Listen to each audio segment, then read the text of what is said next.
Assalamualaikum warahmatullahi wabarakatuh. Alhamdulillah, pada kesempatan ini saya akan membacakan terjemahan Al-Quran surat Ibrahim ayat 31 sampai dengan ayat 40. Perintah mendirikan sholat dan menunaikan zakat.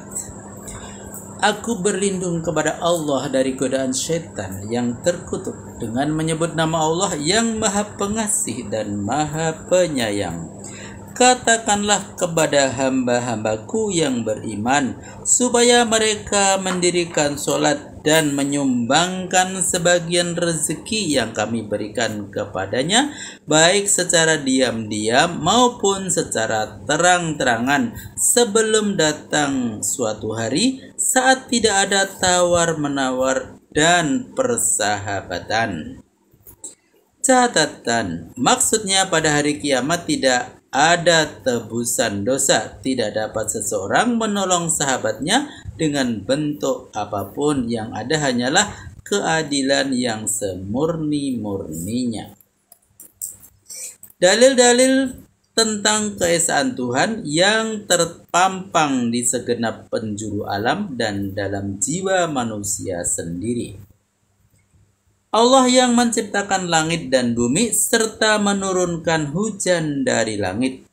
Dengan hujan itu ia mengeluarkan buah-buahan untuk makananmu. Dia menundukkan kapal bagimu supaya dapat dipergunakan melintasi lautan sesuai dengan perintahnya, dan menundukkan juga sungai-sungai bagimu. Catatan, maksudnya mengilhami dan mengaruniakan kemampuan kepada manusia untuk membuat kapal sebagai sarana angkutan yang dapat melintasi lautan. Dan menundukkan juga matahari dan bulan bagimu, keduanya beredar terus-menerus pada sumbunya sampai umur dunia berakhir. Dan dia telah menundukkan pula malam dan siang silih berlawanan, itu pun untuk kepentinganmu juga. Dia telah menyediakan segala kebutuhan baik yang kamu minta maupun yang tidak. Jika kamu hendak menghitung nikmat Allah, kamu tiada mampu menentukan jumlahnya. Namun manusia jualah yang zalim dan ingkar.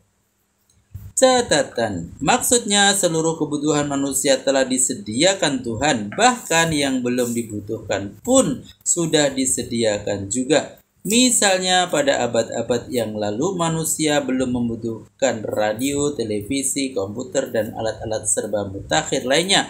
Namun bahan-bahannya sudah disediakan Tuhan jauh sebelumnya tanpa diminta.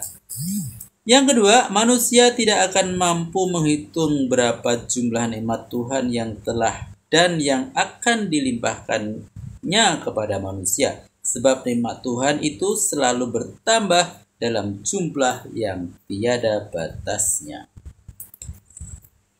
Nabi Ibrahim, nenek moyang bangsa Arab yang sangat gigih melarang menyembah berhala. Ingatlah ketika Ibrahim berdoa, "Ya Tuhanku, jadikanlah negeri ini aman dan damai, dan jauhkanlah aku beserta anak cucuku dari menyembah berhala." Catatan, maksudnya peristiwa ini termasuk dalam jajaran hari-hari Allah. Lihat kembali ayat 5 surat ini.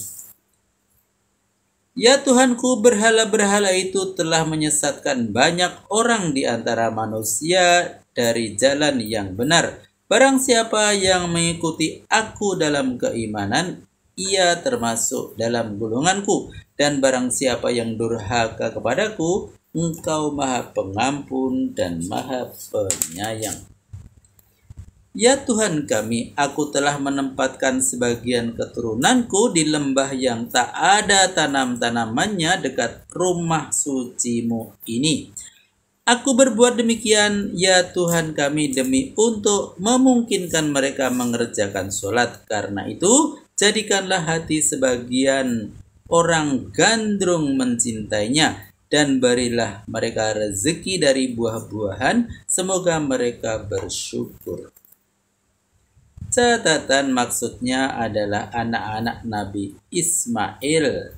Yang kedua maksudnya Masjidil Haram yang ada di Mekah, tempat peribadatan tertua di dunia yang dibangun oleh Nabi Ibrahim dan Nabi Ismail alaihissalam. Beberapa abad kemudian dibangun pula Masjidil Aqsa di Yerusalem, Palestina oleh Nabi Sulaiman pada kurang lebih 1005 sebelum Masehi.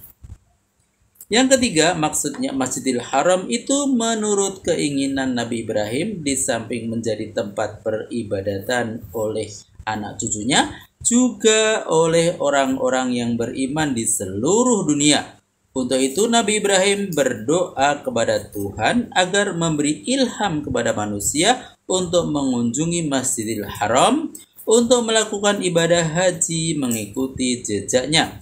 Keinginan Nabi Ibrahim itu diperkenankan Tuhan. Bahkan di zaman Nabi Muhammad SAW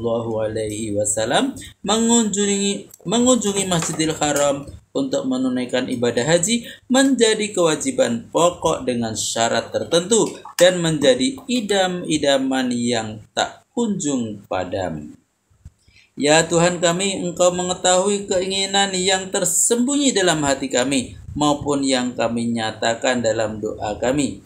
Tiada satu pun yang tersembunyi bagi Allah, baik yang ada di bumi maupun yang ada di langit. Segala puji kepunyaan Tuhan yang telah berkenan mengaruniai aku 2 orang anak pada hari tuaku, yaitu Ismail dan Ishak. Sungguh Tuhanku maha mendengar doaku. Ya Tuhanku, jadikanlah aku orang yang tetap mengerjakan sholat, begitu juga dengan anak cucuku. Ya Tuhan kami, perkenankanlah doaku. Catatan doa ini berarti ibadat. Kalimat di atas dapat dibaca juga, ya Tuhan kami, terimalah ibadahku ini. Ya Tuhan kami, ampunilah dosaku dan dosa kedua orang tuaku, begitu juga dengan dosa orang-orang yang beriman pada hari diadakan penghisapan. Maha benar Allah dengan segala firman-Nya. Alhamdulillah telah kami bacakan terjemahan Al-Quran surat Ibrahim ayat 31 sampai dengan ayat 41. Semoga bermanfaat dan sampai jumpa pada video berikutnya. Billahi taufiq wal hidayah. Wassalamualaikum warahmatullahi wabarakatuh.